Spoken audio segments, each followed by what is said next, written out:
Assalamualaikum warahmatullahi wabarakatuh. Waalaikumsalam warahmatullahi wabarakatuh. Jadi hari ini kita akan membahas tentang kitab-kitab Allah.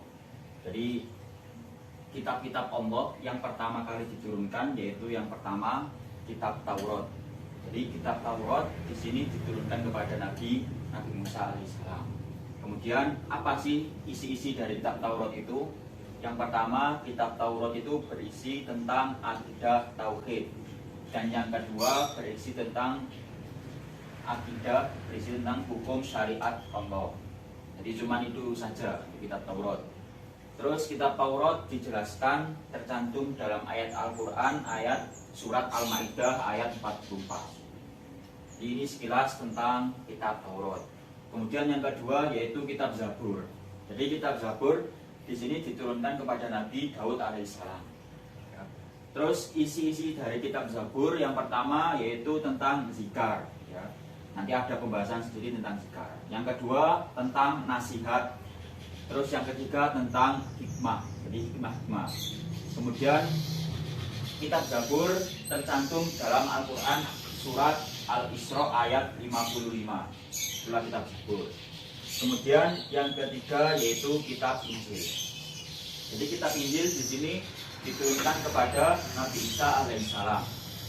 Kemudian isi-isi dari kitab Injil yaitu tentang pertama menghapus hukum-hukum yang tertera pada kitab Taurat yang tidak sesuai pada zaman tersebut. Itulah isi dari kitab Injil. Kemudian yang terakhir dan yang paling utama yaitu kitab Al-Quran. Di sini Al-Quran jelas diturunkan kepada Nabi Muhammad SAW. Terus isi dari Al-Quran apa saja? Sebenarnya ada banyak. Jadi intinya cuma ini. Yang pertama intinya tentang akidah. Yang kedua tentang ibadah. Dan yang ketiga tentang akhlak. Yang keempat tentang muamalah. Yang kelima tentang sejarah.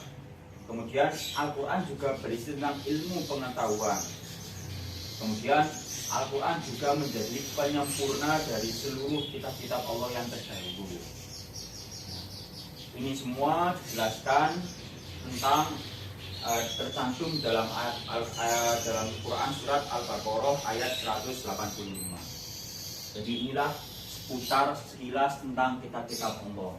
Yang pertama Taurat, dan yang kedua Zabur, yang ketiga Injil, dan yang terakhir yaitu Al-Quran. Jadi cukup sekian pembahasan dari ini.